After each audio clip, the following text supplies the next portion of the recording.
Chapter 6 work energy and power. ये even class 9th में भी पढ़ा हुआ है तुम सबने। Due to corona. हाँ, वर्क क्या होता है? Force into displacement. डरवा दिया ऐसे तुमने यार मेरे को। हाँ, वर्क क्या होता है? Force into displacement. क्लियर? यानी वर्क डन हम कब बोलेंगे? जब कोई ऑब्जेक्ट जब किसी ऑब्जेक्ट के ऊपर आप फोर्स लगा रहे हो और वो डिस्प्लेस हो रहा है थ्रू सम डिस्टेंस, तब हम बोलेंगे वहां पे वर्क डन हुआ है। अगर ऑब्जेक्ट डिस्प्लेस नहीं हो रहा तो वर्क डन क्या हो जाएगा? जीरो। क्लियर? या तो फोर्स जीरो हो या डिस्प्लेसमेंट जीरो हो, तो उस टाइम पे वर्क डन आपका जीरो होगा। ये क्लास 9th में पढ़ा था, साइंटिफिक नोटेशन ऑफ वर्क। कि साइंटिफिक वर्ड में हम वर्क को क्या बोल रहे हैं कि जब कोई ऑब्जेक्ट डिस्प्लेस होगा कि उसके ऊपर जब हम फोर्स लगाएंगे तब। अगर आप पढ़ रहे हो वो वर्क डन नहीं है। और जो आप नॉर्मल लाइफ में वर्क बोलते हो, खाना खाना, वो वर्क डन नहीं है। ठीक है? लिखना वो वर्क डन नहीं है। जब डिस्प्लेसमेंट होगा ऑब्जेक्ट का लार्ज डिस्टेंस पे, तब आप उसको बोलोगे वर्क डन हुआ है। क्लियर? वर्क डन का नॉर्मल फॉर्मूला फिर work equals to F into S. हम किसमें? सिंबल्स में लिख सकते हैं। एसआई यूनिट क्या होती है वर्क की? SI unit is joule. और 1 जूल इक्वल्स टू क्या बनेगा? 1 न्यूटन इंटू 1 मीटर, यानी 1 न्यूटन मीटर। यानी जब हमने 1 न्यूटन का फोर्स लगाया किसी ऑब्जेक्ट पर और वो डिस्प्लेस हुआ थ्रू 1 मीटर, तब हम बोलेंगे हमारा वहां पे जो वर्क डन हुआ है वो कितना हुआ है? 1 जूल। ठीक है? अब ये तो हो गया, ये हमने जो 9th में फॉर्मूला पढ़ा था, ये हमने ऑन अ स्ट्रेट लाइन पढ़ा था। क्लियर? अब सपोज आपका फोर्स जो है वो एंगुलर लग रहा है, तो वहां पे वर्क डन का फॉर्मूला क्या हो जाएगा? Work done equals to F dot S. अब फोर्स और डिस्प्लेसमेंट आपको पता है दोनों क्या है? वेक्टर क्वांटिटी है। क्लियर? वर्क डन क्या है आपकी? स्केलर क्वांटिटी है। तो यहां पे फोर्स और डिस्प्लेसमेंट का क्या होता है? Dot product. क्लियर? और इसको हम क्या लिखते हैं? F S cos theta. F S cos theta भी लिख सकते हैं या फिर एफ डी कॉस थीटा, यानी जो डिस्प्लेसमेंट है उसको डी से रिप्रेजेंट भी कर सकते हैं। क्लियर? डॉट प्रोडक्ट के बारे में पढ़ा हुआ है सब कुछ आपको पहले से ही। ठीक है? आई डॉट आई करते हैं तो क्या होगा? आई डॉट आई 1 होता है, आई जे डॉट जे 1, के डॉट के 1, और आई डॉट जे हो तो क्या होगा? 0। अगर कोई भी दो परपेंडिकुलर वेक्टर्स को आप मल्टीप्लाई कर रहे हो तो उनका प्रोडक्ट 0 होगा। कोई दो सेम वेक्टर को मल्टीप्लाई कर रहे हो तो उनका प्रोडक्ट 1 हो जाएगा, और उससे स्केलर क्वांटिटी बनेगी। यानी अगर हम फॉर एग्जांपल अगर ले ले, फोर्स हमारा एफ एक्स आई कैप प्लस एफ वाई जे कैप प्लस एफ जेड के कैप है। क्लियर? और डिस्प्लेसमेंट हमारा एस एक्स आई कैप प्लस एस वाई जे कैप प्लस एस जेड के कैप। यानी ये तीनों उसकी वैल्यू हो गई है, फोर्स की भी और डिस्टेंस की भी, एक्स वाई जेड एक्सिस में। अब इससे अगर हमें वर्क डन निकालना है तो क्या करना है? एक्स वाले को एक्स से मल्टीप्लाई करना है, वाई वाले को वाई से, जेड वाले को जेड से, और तीनों को आपस में ऐड कर देना है। यानी F X into S X किया plus F Y into S Y plus F Z into S Z. और इसमें आई जे के कैप नहीं आएंगे क्योंकि ये स्केलर क्वांटिटी बन गई अब आपकी। क्लियर? तो जो भी इनका सम होगा वो करके हम निकाल लेंगे, वो फाइनल वर्क डन हमारा आ जाएगा किसमें? जूल्स में। क्लियर? नाउ अब एग्जांपल 6.1 देखो, इसके बेसिस पे डॉट प्रोडक्ट भी आपको गिवन है। एग्जांपल 6.1 में उठा दो एक बार ये नीचे से, find the angle between the force. अब एंगल निकालना है हमारा, फोर्स गिवन है कितना? सर नीचे रखना, 3 आई कैप प्लस 4 जे कैप माइनस 5 के कैप, और ऐसा में क्या गिवन है? 5 आई कैप प्लस 4 जे कैप प्लस 3 के कैप। ठीक है? अब हमें यहां पे क्या निकालना है? पहले तो एंगल बिटवीन द फोर्स निकालना है और also find the projection of F on D. Projection निकालने के लिए भी चलो बताऊंगा फर्दर। अभी पहले एंगल हमें निकालना नहीं, कॉस थीटा। तो कॉस थीटा से, अब कॉस थीटा का फॉर्मूला जैसे अभी लिखा था हमने, क्या वर्क डन किया? F D cos theta. So cos theta equals to क्या हो जाएगा? दो वेक्टर का डॉट प्रोडक्ट डिवाइडेड बाय उनका मैग्नीट्यूड। क्लियर। जब आपको एंगल निकालना है तो क्या करना है, cos थीटा इक्वल्स टू उन वेक्टर का dot product divided by magnitude से डिवाइड कर देना है आपको फर्दर। एफ डॉट डी क्या निकलेगा, अब डॉट प्रोडक्ट कैसे बताया था, एक्स वाले को एक्स से मल्टीप्लाई करो, वाई वाले को वाई से, जेड वाले को जेड से। 3 into 5 15 plus 4 into 4 -5 plus 3 -15 divided by force का मैग्नीट्यूड। अब फोर्स का मैग्नीट्यूड कैसे निकलेगा, under root F X square plus F Y square plus F Z square, यानी 3 स्क्वायर इन तीनों के स्क्वायर को ऐड करके रूट के अंदर लिख देना है आपको। क्लियर। 3 का स्क्वायर 9, 4 का स्क्वायर 16, 9 प्लस 16 25 माइनस 5 का स्क्वायर 25, ऐड करने सारे के स्क्वायर 50, तो रूट 50 आ जाएगा एफ का मैग्नीट्यूड। क्लियर। डी का मैग्नीट्यूड, और यहां फिर ये साइन लगाने के रूट 50 आ गया सिंपली। नाउ आगे डी का मैग्नीट्यूड भी वही निकलेगा क्योंकि तीनों टर्म्स वही हैं 5, 4 एंड 3, तो रूट 50। क्लियर यहां तक। अब इसमें ऊपर 15 माइनस 15 ये तो कट गया आपका, और रूट 50 अपॉन रूट 50 50 हो जाएगा। क्लियर। इसको सॉल्व किया फर्दर कितना आ जाएगा, 8/25, या अगर डेसिमल में कर दिया डायरेक्टली तो 0.32 लिख सकते हो आप। क्लियर। तो थीटा इक्वल्स टू क्या हो जाएगा आपका, कॉस इनवर्स 0.32, तो ये थीटा होगा आपका वहां पे। क्लियर यहां तक एंगल निकल गया। अब हमें इस क्वेश्चन में एक और चीज बोली थी, find the projection of F on D. Clear. F का प्रोजेक्शन निकालना है आपको डी के ऊपर, तो आपको क्या करना है, एफ का प्रोजेक्शन निकालना है तो ऊपर आपको एफ डॉट डी करना है और नीचे आपको डी का मैग्नीट्यूड रखना है। आए समझ में। अगर एफ का प्रोजेक्शन डी के ऊपर निकालना है तो क्या करना है, ऊपर डॉट प्रोडक्ट नीचे डी का मैग्नीट्यूड। ठीक है। सो एफ डॉट डी हमारा क्या निकला था 16, और डी क्या निकला, डी का मैग्नीट्यूड दैट इज रूट 50, तो ये आ गया आपका एफ का प्रोजेक्शन ऑन डी 16/√50। या तो इसे रैशनलाइज करके भी हम फर्दर कर सकते हैं। ठीक है। क्लियर है प्रोजेक्शन निकालना।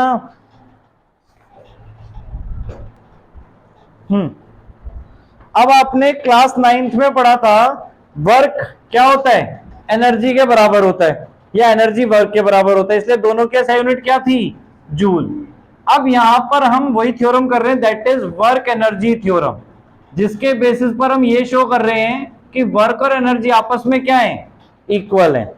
ठीक है। अब थर्ड इक्वेशन याद है आपको, यूनिफॉर्मली एक्सेलरेटेड मोशन की, v square minus u square equals to 2as। Clear. अब इसमें हमने क्या किया, mm मल्टीप्लाई कर दिया बोथ साइड। ठीक है। तो क्या बन जाएगी, mv square minus mu square equals to 2mas, और डिवाइड बाय 2 भी करवा दिया सब में, यानी कि half mv square minus half mu square equals to, जब इसमें 2 डिवाइड करेंगे तो 2 हट जाएगा, MAS। यहां तक क्लियर हुआ। अब वर्क डन का फॉर्मूला क्या था, फोर्स इंटू डिस्प्लेसमेंट। फोर्स का फॉर्मूला क्या होता है, मास इंटू एक्सेलरेशन, तो इसे हम फोर्स बोल सकते हैं, और डिस्प्लेसमेंट है तो इसे नेक्स्ट पॉइंट में हम क्या बोल सकते हैं, वर्क डन। अब काइनेटिक एनर्जी का फॉर्मूला याद करो क्या होता था, हाफ mv स्क्वायर, तो यानी ये हमारी क्या है, काइनेटिक एनर्जी कौन सी, फाइनल वाली, क्योंकि फाइनल वेलोसिटी इसमें है। क्लियर। और ये कौन सी काइनेटिक एनर्जी है, इनिशियल वाली। आया समझ में। यानी आपके पास यहां पे क्या मिल गया, change in kinetic energy, final kinetic energy minus initial kinetic energy हो रहा है, it means change in kinetic energy. और चेंज इन काइनेटिक एनर्जी किसके इक्वल आ गया, वर्क डन के। यानी अगर हम किसी ऑब्जेक्ट के ऊपर वर्क कर रहे हैं तो उससे उसकी क्या चेंज होगी, काइनेटिक एनर्जी चेंज होगी, और जितना हम वर्क डन करेंगे उतनी उसकी काइनेटिक एनर्जी में चेंज आएगा। क्लियर। तो इस थ्योरम को हम क्या बोलते हैं, वर्क एनर्जी थ्योरम, यानी जितना हम किसी ऑब्जेक्ट के ऊपर वर्क कर रहे हैं उतनी उसके अंदर एनर्जी ट्रांसफर होगी। क्लियर। अब जैसे आप टॉय में चाबी भरते हो तो जितना आप वर्क डन करते हो उतनी उसके अंदर एनर्जी स्टोर्ड हो गई, और फिर वो काइनेटिक एनर्जी के फॉर्म में मूव करता है। क्लियर। एग्जाम्पल 6.2 में अब बेटा क्या गिवन है, it is well known that a rain drop falls under the influence of the downward gravitational force. Rain drop जो है आपकी वो अंडर द ग्रेविटेशनल फोर्स नीचे आती है and the opposing resistive force. अगर आपकी रेन ड्रॉप जो है सिर्फ ग्रेविटेशनल फोर्स की हेल्प से नीचे आती तो क्या होता बताओ, तुम्हारे ऊपर वो बुलेट की तरह लगती। ठीक है, तो इसलिए क्या होता है, एयर से एक रेजिस्टिव फोर्स लगती है जिसकी वजह से उनकी स्पीड क्या हो जाती है, कम हो जाती है। हम सुने ना ओले गिरते हैं जब, तो ओलों का मास क्या होता है, ज्यादा होता है, उसको भी रेजिस्टिव फोर्स ज्यादा नहीं लग पाती, इसलिए वो ज्यादा तेजी से गिरते हैं और हम भी करते हैं। गिरे वाले सर पे, सर पे क्या हुआ था फिर? हाँ ठीक है। नाउ अब ये जो देखो क्लियर हो गई, दो फोर्स यहां पे एक्ट कर रही है, एक तो ग्रेविटेशनल फोर्स और एक आपकी रेजिस्टिव फोर्स, उसको हम एफ से लिख रहे हैं जो उसको अपोज कर रही है। नाउ अब जो रेजिस्टिव फोर्स है वो डायरेक्टली प्रोपोर्शनल है स्पीड ऑफ द ड्रॉप के, यानी जो एफ है आपकी वो डायरेक्टली प्रोपोर्शनल है किसके, वेलोसिटी के, या speed of the drop. Clear, but is otherwise undetermined. Clear, ये डिटरमाइन जल्दी नहीं होती, इसके लिए अलग फॉर्मूला आप करोगे फर्दर। ठीक है, now consider a drop of mass 1 gram. अब मास कितना गिवन है इसका, 1 gram. Clear, falling from a height 1 kilometre, यानी डिस्टेंस कितना हो गया, 1 किलोमीटर। मास को किस में कन्वर्ट करेंगे हम, केजी में, केजी में कन्वर्ट करेंगे तो क्या आ जाएगा 0.001 केजी, किलोमीटर को मीटर में, सो दैट इज 1000 मीटर, चाहे 10⁻⁴ में भी हम कन्वर्ट कर सकते हैं। It hits the ground with the speed of 50 metre पर सेकेंड। अब ये ग्राउंड को हिट कर रही है, देखो अब इनिशियल वेलोसिटी क्या होगी इसकी, 0, क्योंकि वहां से स्टार्ट हुई थी चलना, ड्रॉप हुई थी। क्लियर, और फाइनल वेलोसिटी क्या बोली है, 50 मीटर पर सेकेंड, यानी जब वो ग्राउंड पे टच हो रही है। क्लियर, एक्चुअल में तो उसकी वेलोसिटी ज्यादा होनी चाहिए, तो वो हमें निकालना है कि यहाँ पे कितना रेजिस्टिव फोर्स उस पे लग रहा है और कितना वर्क डन हुआ ग्रेविटेशनल फोर्स का, दोनों फोर्सेस का वर्क डन आपको निकालना है। वर्क डन का formula force into displacement. Clear, which is equal to, अभी हमने वर्क एनर्जी थ्योरम में क्या किया, work done is equal to change in kinetic energy. Clear, तो हम काइनेटिक एनर्जी के चेंज से भी वर्क डन निकाल सकते हैं। अब work done by gravitational force, उसके लिए तो आपको क्या हो रहा है, देखो टोटल चेंज आपका work done by gravitational force अगर आपको निकालना है। क्लियर, यहां पे अभी क्या है वर्क डन, यहां पे पोटेंशियल एनर्जी क्या होगी, mgh। क्लियर, और यहां पे पोटेंशियल एनर्जी 0 हो जाएगी, यानी कितना पोटेंशियल एनर्जी चेंज हुआ वो भी आपका equal to work done. So work done equal to mgh। क्या आएगा, m कितना है यहां पे 0.001, g की वैल्यू 10 और h की वैल्यू 1000 मीटर। तो क्या आएगा सॉल्व होके, वर्क डन आपका ये 3 डेसिमल प्लेस 1000, 3 जीरो कट गए यहां से डायरेक्टली, सो 10 जूल। क्लियर, तो 10 जूल आपका work done by gravitational force आएगा। क्लियर, यानी ग्रेविटेशनल फोर्स कितना वर्क डन कर रही है, 10 जूल। अब ये फाइनली यहां पर कितनी स्पीड से पहुंचा था, 50 मीटर पर सेकेंड। अब यहां पर हम चेंज इन काइनेटिक एनर्जी निकाले तो हमारे पास नेट वर्क डन आएगा। वर्क डन नेट जो है हमारा चेंज इन काइनेटिक एनर्जी। अब final kinetic energy that is half mv² minus half mu²। इसमें सपोज हमने हाफ m कॉमन ले लिया, ब्रैकेट में v² माइनस u²। ठीक है, m के हमारा 0.001, v² 50 का स्क्वायर दैट इज 2500 माइनस 0 का स्क्वायर 0। 2500 माइनस 0 कितना हो जाएगा, 2500 ही रहेगा, और यहां पर हमने डेसिमल हटा लिए तो 1000 नीचे आ गया। सो 1/1000 इंटू 2500, 2 जीरो कैंसिल आउट हो गए। फर्दर 10 से अगर करें तो ये कितना आ जाएगा 5 और नीचे 2, 5 से डिवाइड कर दिया दोनों को, सो क्या आ गया 5/4 जूल्स, और इसको डेसिमल में किया तो 1.25 जूल्स। मतलब जो ग्राउंड पे आके लग रहा है net force, net work done इसका जो हुआ दैट इज 1.25 जूल्स हुआ। यानी देखो ग्रेविटेशनल ने कितना वर्क डन किया, that is 10 joule. Clear?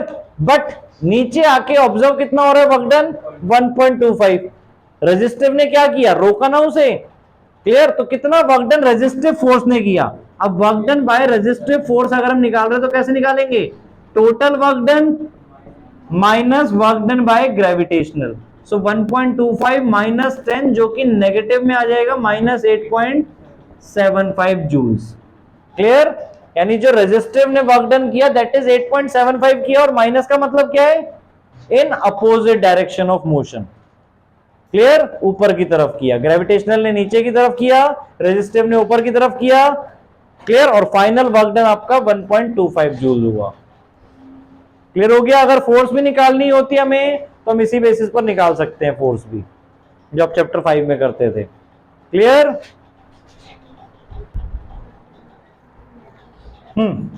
Example 6.3 में अब क्या गिवन है, a cyclist comes to a skidding stop in 10 metre. Clear? एक साइक्लिस्ट है वो 10 मीटर में स्टॉप हो गया। क्लियर? स्किडिंग स्टॉप मतलब स्किड करके स्टॉप हो गया। During this process the force on the cycle due to road is 200 newton. अब जो रोड की वजह से फोर्स लगी वो किस तरफ लगेगी, opposite to the motion. Motion इस तरफ है तो फोर्स किस तरफ लगेगी, इस तरफ। क्लियर? डिस्टेंस इस तरफ मूव हुआ, फोर्स इस तरफ। क्लियर? अब आपका जो वर्क डन है बेटा, देखो पॉजिटिव भी हो सकता है, नेगेटिव भी हो सकता है, और इवन जीरो भी हो सकता है। कंडीशन क्या है, वर्क डन का फॉर्मूला भी क्या बताया था, F D cos theta. Clear? अगर थीटा की वैल्यू 0 to 90 के बिटवीन है, 0 से बड़ी है और 90 से छोटी है, तो आपका 90 से छोटी है। क्लियर? तो आपका वर्क डन क्या होगा, पॉजिटिव होगा। क्लियर? और नेगेटिव कब होगी, जब 90 से बड़ी है और क्या है 180 से छोटी है, तब आपका वर्क डन वहां पे नेगेटिव होगा। जीरो कब होगा, जब थीटा आपका 90 डिग्री है, क्योंकि cos 90 की वैल्यू क्या होती है, 0 डिग्री। क्लियर है यहां तक ये चीज? नाउ अब इस केस में क्या है, फोर्स और डिस्प्लेसमेंट अपोजिट डायरेक्शन में, मतलब यहां पे थीटा कितना बन रहा है, 180 डिग्री। क्लियर? और cos 180 की वैल्यू क्या होती है, cos 180 की वैल्यू मैथ्स वाले स्टूडेंट जानते हैं ना, क्या होती है, -1। cos 0 की वैल्यू 1 और cos 180 की वैल्यू -1। क्लियर? अब फोर्स यहां पे कितना लग रहा है, 200 न्यूटन। ठीक है? या तो आप देखो फोर्स को भी डायरेक्ट नेगेटिव ले सकते हो, ठीक है ना, क्योंकि अपोजिट डायरेक्शन में। अगर नहीं ले रहे हो तो आपको cos 180 डिग्री यहां यूज करना पड़ेगा। डिस्टेंस 10 मीटर हो गया। Now how much work does the road do on the cycle. तो कितना वर्क डन कर रहा है रोड साइकिल के ऊपर, तो work done equals to F D cos theta. F हो गया आपका 200, डी हो गया 10, और cos 180 डिग्री उसकी वैल्यू -1, सो -2000 जूल आपका आ जाएगा, जो वर्क डन रोड के ऊपर कर रहा है। सॉरी, रोड वर्क डन कर रहा है किसके ऊपर, साइक्लिस्ट के ऊपर। ठीक है? नाउ अब दूसरी चीज हमें क्या पूछिए, how much work does the cycle do on the road. बताओ साइकिल रोड के ऊपर कितना वर्क डन कर रही है। अब इसका सीधा सा आंसर, जब साइकिल रोड पे चल रही है तो क्या साइकिल की वजह से रोड डिस्प्लेस हो रही है, तो वर्क डन क्या हो जाएगा, 0। सेकंड पार्ट में work done by the cycle on the road is 0।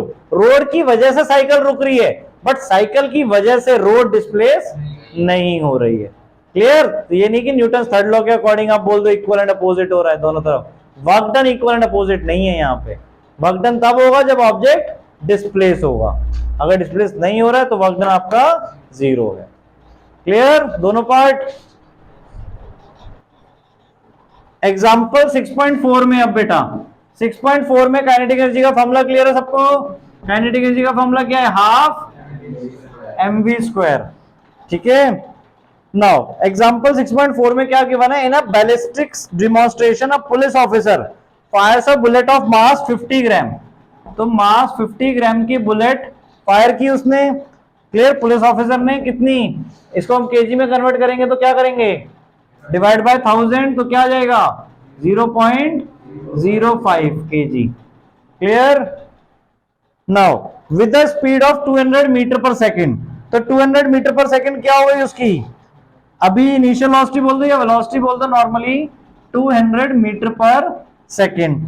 Now on soft plywood of thickness 2.0 centimetre. Clear? Plywood है, उसकी थिकनेस कितनी है, 2.0 सेंटीमीटर. थिकनेस भी अभी चाहे लिख लो ऐसे ही, 2.0 centimetre. Now the bullet emerges with only 10% of its initial kinetic energy. Clear? अब जब बुलेट उस, क्लियर, यहां पर एक प्लाईवुड था, अब बुलेट यहां से आ रही है, ठीक है, कितना स्पीड है उसकी, 200 मीटर पर सेकेंड. क्लियर? मास कितना था, 0.05 kg. अब ये प्लाईवुड आपका जो वो क्यूबॉइडल शेप में है, ठीक है, उसकी जो थिकनेस है, थिकनेस कितनी है, 2 सेंटीमीटर. अब जब वो इस तरफ से निकल रही है उसकी दूसरी तरफ से, ठीक है, तो आपकी अब उसकी क्या हो गई, इनिशियल काइनेटिक एनर्जी जो थी उसका सिर्फ 10% बची. क्लियर? यानी जो काइनेटिक एनर्जी यहां पे थी उसका सिर्फ 10% यहां पे काइनेटिक एनर्जी बची है. क्लियर? अब आपको बताना है कि इमर्जेंट स्पीड क्या होगी वहां दूसरी तरफ से. क्लियर? तो आपको क्या करना है, पहले तो यहां पहले वाले की इनिशियल काइनेटिक एनर्जी निकालो, उसका 10% कन्वर्ट कर दो तो आपके पास फाइनल काइनेटिक एनर्जी आ जाएगी. उससे फाइनल वेलोसिटी हमें निकालनी है इसकी. क्वेश्चन क्लियर हुआ? नाउ अब पहले काइनेटिक एनर्जी क्या होगी उसकी, ई के initial, that is half mu square, और ये जो वेलोसिटी हमारे पास इनिशियल वेलोसिटी हो गई. ठीक है, सो कितना आ जाएगा सॉल्व करने पे, हाफ m आपका 0.05 और u आपका 200, तो 200 का स्क्वायर करना है, सो 200 हमने 2 बार लिख दिया. इसको डिवाइड डेसिमल हटाया तो अपॉन 100, 2 0 यहां से कैंसिल आउट, 2 1 जा 2, ये कट गया, 5 into 200 that is 1000 joule. Clear? तो आपकी जो काइनेटिक एनर्जी पहले है वो 1000 जूल है. अब जब प्लाई बोर्ड से उधर निकल रही है तो कितनी परसेंट काइनेटिक एनर्जी रह गई थी, यानी काइनेटिक एनर्जी फाइनल जो है वो आपकी वो क्या होगी, 10% ऑफ ई के इनिशियल.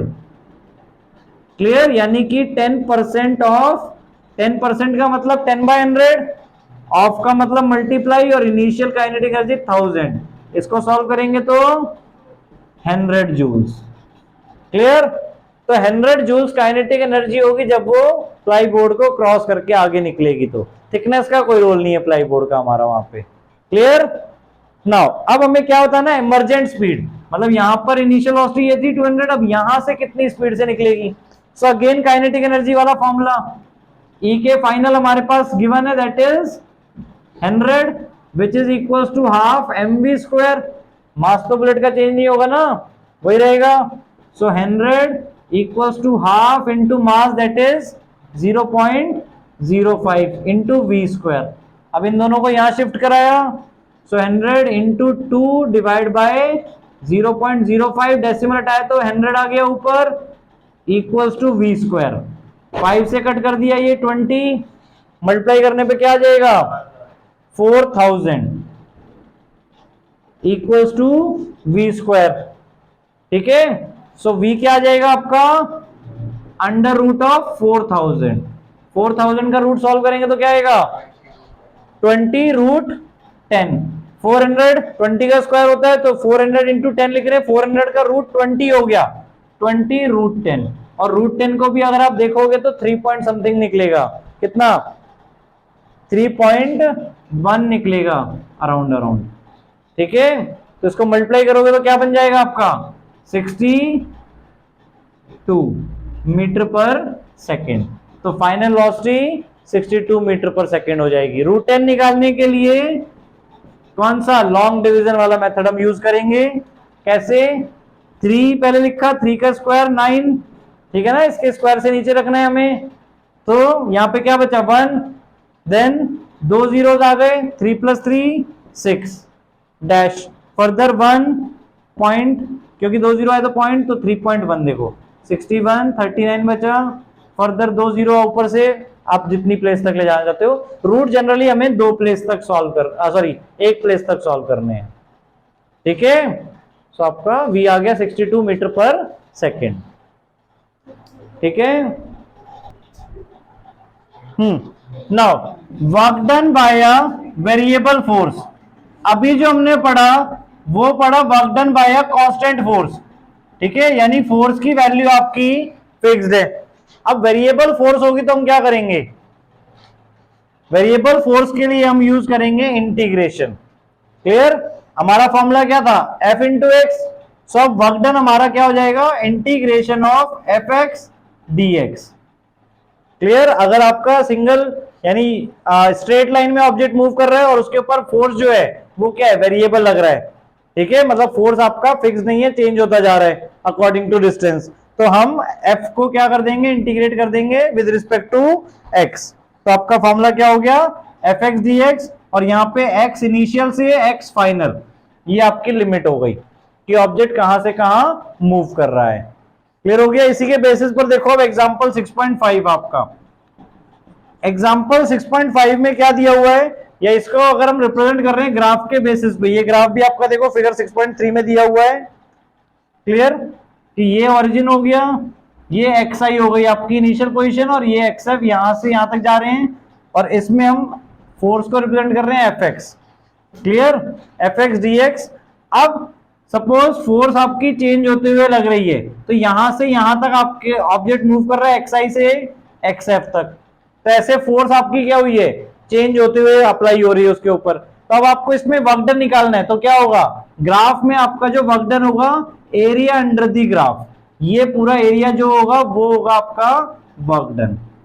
क्लियर, तो उसके लिए हम क्या यूज करते हैं, इंटीग्रेशन। इंटीग्रेशन हम कब यूज करते हैं, इसको याद रखना, जब भी चीजें वेरिएट होती हैं और हमें उन सबका सम निकालना है तो हम इंटीग्रेशन यूज करते हैं। डिफरेंशिएशन कब यूज करते हैं, जब हमें बहुत कम टाइम इंटरवल, जैसे हम कहां यूज करते थे, जहां डेल्टा टी टेंड्स टू 0 करते थे। क्लियर, यानी बहुत छोटी वैल्यू का सॉल्यूशन निकालना है तो वहां पे हम डिफरेंशिएशन करके यूज करते हैं।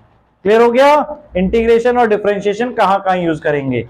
नाउ एग्जांपल 6.5 में अब क्या दिया है, a woman pushes a trunk on a railway platform which has a rough surface, she applies a force of 100 Newton over a distance of 10 meter. Thereafter she gets progressively tired and her applied force reduces linearly with distance to 50 Newton. अभी वो force कितना लगा रही है, 100 Newton का। Clear, कितने distance तक लगाया, 10 मीटर तक, 0 से लेके 10 मीटर तक उन्होंने कांस्टेंट फोर्स लगाया। क्लियर, उसके बाद क्या हुआ, थक गए, कौन, तुम नहीं, वो वुमेन, ठीक है। सो उनके जो फोर्स था वो धीरे धीरे कम होता गया, कितना हो गया, 50 न्यूटन तक पहुंच गया, और टोटल डिस्टेंस जो उन्होंने मूव करवाया है वो 20 मीटर करवाया है, यानी यहाँ पे 20 मीटर और ये 50 न्यूटन तक पहुंच गया, तो 50 न्यूटन हमने यहाँ पे मार्क कर लिया इन बिटवीन, तो 50 न्यूटन, यानी यहां से लाइन आपको ये ज्वाइन करनी है, यानी 20 मीटर पे उनका जो वर्क डन था, फोर्स था, वो 50 न्यूटन आ गया। आए समझ में, लीनियरली कम हुआ है।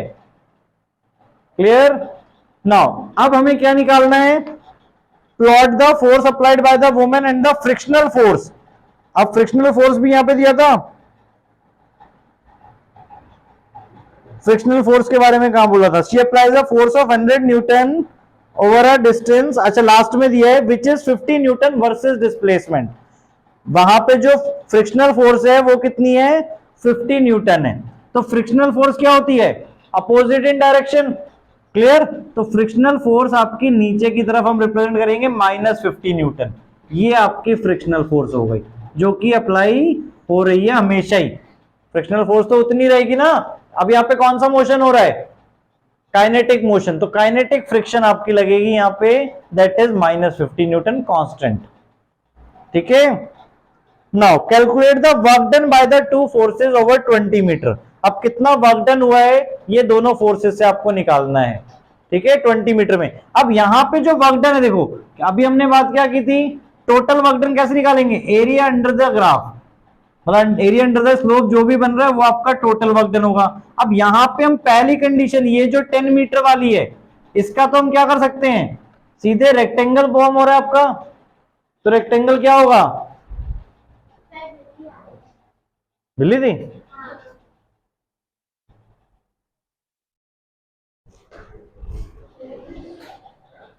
चलिए ना, क्या सोनी डर गई? हाँ, वर्क डन अब इसका निकालना है हमें, तो ये तो रेक्टेंगल फॉर्म में हो गया, और ये क्या है, ध्यान से देखो, ट्रिपेजियम। ठीक है, अब ट्रिपेजियम में पैरेलल साइड क्या है, ये 100 है और ये 50 है, ये हाइट हो गई आपकी, दैट इज 10। रेक्टेंगल का एरिया निकाला, यानी वर्क डन बाय, पहले हम वुमेन की जो फोर्स है उससे निकाल रहे हैं, तो वर्क डन कितना आ जाएगा, पहले वाले का रेक्टेंगल फॉर्म में 100 इंटू 10, क्लियर, यहां से यहां तक 100, यहां से यहां तक 10, प्लस ट्रिपेजियम का एरिया, ट्रिपेजियम का एरिया का फॉर्मूला क्या होता है, half into sum of parallel side, sum of parallel side 100 plus 50 into height that is 10, clear. ये सॉल्व कर लिया, 100 into 10 1000 plus half into 150 into 10, जिसमें इसको डिवाइड कर लिया 75, तो 750, तो total work done by women कितना आ जाएगा, 1750 जूल्स, क्लियर। उन्होंने इतना वर्क डन किया, यहां तक क्लियर है। Work done by resistive force, अब work done by resistive force यानी कि फ्रिक्शनल फोर्स आपको निकालना है, तो फ्रिक्शनल फोर्स का फोर्स कितना था, that is 50 Newton opposite direction में, यानी कि -50 इंटू 20 मीटर तक अप्लाई हुआ, clear. So -50 into 20 that is -1000 joule, clear. और माइनस क्यों है, क्योंकि अपोजिट इन डायरेक्शन था, क्लियर।